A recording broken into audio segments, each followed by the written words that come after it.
মুহূৰ্তত মই বিষ্ণুৰাভাৰ পুত্ৰ হেমৰাজ ৰাভা মোৰ লগত আছে আৰু স্নাতক যিখন পাঠ্যপুথি বিষ্ণুৰাভাৰ সেই পাঠ্যপুথিটোৰ বিসংগতি লৈ ইতিমধ্যে ছ'চিয়েল মিডিয়া আৰু বিভিন্নজনৰ মাজত বিতৰ্ক সৃষ্টি হোৱা দেখিবলৈ পোৱা গৈছে। আমি পোনে পোনে তেখেতৰ ওচৰলৈ যাম। কি ক'ব এই প্ৰসংগত? প্ৰথমতে মই খুব দুখিত, কাৰণ বিষ্ণুৰাভাক লৈ পেলাই তেনেকৈ বিতৰ্ক হোৱাটো মই নিবিচাৰোঁ। এটা সময়ত গৈ পেলাই এইবিলাক বিতৰ্ক হ'ব আৰু বিষ্ণুৰাভা অপদস্থ হ'ব এটা সমাজৰ বা মানুহৰ মানসিকতাৰ পৰা বা মনৰ পৰা। গতিকে এই কথাষাৰ তেওঁলোকে ক'ত পালে মই নিজেই আচৰিত পালোঁ। যদি তেওঁলোকৰ হাতত তথ্য আছে আমাক দিয়ক, আমি ভালেই পাওঁ বিষ্ণুৰাভাৰ। কিন্তু বিষ্ণুৰাভাৰ তেনেকৈ বঁটা পোৱা বা হেৰি কৰে, আমাৰ হাতত পদ্মশ্ৰী পোৱা, ৰাষ্ট্ৰপতি মৰ্যাদা পোৱা, ব্ৰহ্মপুত্ৰ উপত্যকা বঁটা পোৱা তেনেকুৱা তথ্য আমাৰ হাতত নাই। আৰু যিটো শুনিছোঁ ব্ৰহ্মপুত্ৰ উপত্যকা বঁটাও মৰণোত্তৰভাৱে দিয়া বুলি শুনিছোঁ। নাই, মই এইটো খুব ভাল নাপালোঁ। আৰু তাতে আকৌ যিহেতু এইটো শিক্ষা বিভাগত প্ৰচাৰ হৈছে এই কিতাপখন, গতিকে নতুন প্ৰজন্মক ভুল তথ্যৰে জ্ঞান দিব যোৱাটো মই ভাল নাপালোঁ। মই অনুগ্ৰহ কৰিছোঁ সকলো বা শিক্ষা অনুষ্ঠান বা শিক্ষা বিভাগ, অসমৰ শিক্ষা বিভাগক যে এইটো শুধৰণি কৰি লওক আৰু সঠিক তথ্যৰে মানুহক জ্ঞান দিয়াৰ ব্যৱস্থাটো কৰক। কাৰণ এই কথাষাৰ এতিয়া ইমান দিনে চলি আছে যেতিয়া মানুহৰ ছাত্ৰ ছাত্ৰীসকলৰ মনত এইটো ইতিমধ্যে সোমাই গৈছে, কৰিছে।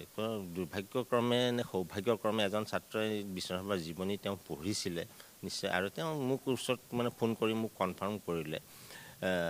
কনফাৰ্ম কৰিব খুজিছিলে যে ছাৰ এনেকৈ তেনেকৈ কথা, এনেকৈ পাইছোঁ, আমাৰ কৰ্চত আছে, এইখিনিতো আমি জীৱনীত পোৱা নাই, গতিকে এইটো কিমান দূৰ সত্য? মই কৈছোঁ তোমাৰ কথা মতেতো মই এইটো নহয়, তোমাৰ যদি কিতাপত সঁচাকৈ আছে মোক ফটো তুলি পেলাই মোক দি দিয়া। ফটো তুলি দিওঁতো পঢ়ি পেলাইতো আচৰিত, তো এনেকুৱাতো এৱাৰ্ডটো ক'তো পোৱা নাই বিষ্ণুৰাভা, আৰু পাইছে যদিও আমাৰ হাতত কোনো তথ্য নাই। সেইটো সেইকাৰণে মই সামাজিক মাধ্যমত দিলোঁ যে কাৰোবাৰ হাতত যদি তেনেকুৱা তথ্য আছে যে বিষ্ণুৰাভাই তেনেকুৱা ধৰণৰ এৱাৰ্ড পাইছে বুলি, আমাকো জনাওক।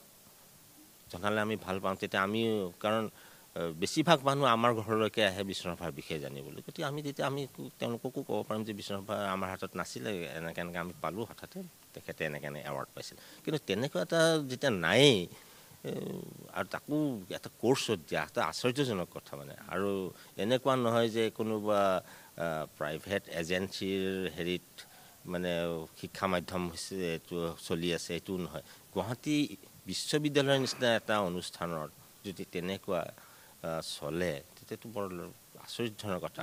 শিক্ষাগুৰুসকলে পাঠ্যপুথি তেখেতসকলেও পঢ়িছে, কিন্তু যদি এইটো একেবাৰে পাঠ্যপুথি নহয়, এটা সহযোগী কিতাপ আছিলে, তেওঁ সহায়িকা ধৰণৰ, তথাপিতো সেইখনৰ পঢ়িওতো ষ্টুডেণ্টে নিশ্চয় পৰীক্ষাত উত্তৰ লিখিব।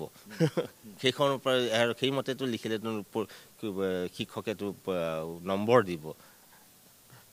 নম্বৰ দিব, কাৰণ সহযোগী বা সহায়িকা এখন কিতাপৰ পৰাইতো তেওঁলোকে পঢ়ে, ষ্টুডেণ্টে বেছিভাগে তেনেকৈয়ে পঢ়ে, গতিকে নম্বৰ দিব। সেইটো এটা ভুল মেছেজ গৈ থাকিব যে মই যেতিয়া এনেকৈ লিখি নম্বৰ পাইছোঁ তাৰমানে এইটো কাৰেক্ট, সেইটো এটা ভুল মেছেজ গৈ থাকিব। গতিকে মই অসমৰ শিক্ষা বিভাগ আৰু বা গুৱাহাটী ইউনিভাৰ্চিটি আৰু যিজন প্ৰকাশক কিতাপখনৰ, এইটো সোনকালে শুধৰাই ল'বলৈ মই অনুৰোধ কৰিছোঁ। খুব ভাল লাগিব, কাৰণ ৰং মেছেজ যোৱাটো মই নিবিচাৰোঁ নতুন প্ৰজন্মৰ মাজত। মাজে মাজে দেখিব পোৱা যায় যে কলাগুৰু বিষ্ণুপ্ৰসাদ ৰাভাক এইদৰে বিতৰ্কৰ মাজলৈ টানি দিয়ে, এইটো ইচ্ছাকৃত বুলি ভাবে নেকি? ইচ্ছাকৃত নে অনিচ্ছাকৃত সেইটো মই নাজানো, কিন্তু কাৰোবাৰ কান্ধত থিয় হৈ পেলাই নিজক প্ৰচাৰ কৰিবলৈ যোৱাটো মই পচন্দ নকৰোঁ।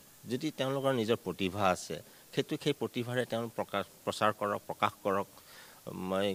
আমি সেই প্ৰতিভাক আমি স্বীকৃতি দিম যদি গ্ৰহণযোগ্য হয়, বা ৰাইজে গ্ৰহণযোগ্য হয় যদি ৰাইজে স্বীকৃতি দিব, যেনেকৈ বিষ্ণুৰাভা, জ্যোতিপ্ৰসাদ, ভূপেন হাজৰিকাহঁতক দিছে, তেনেকৈ দিব।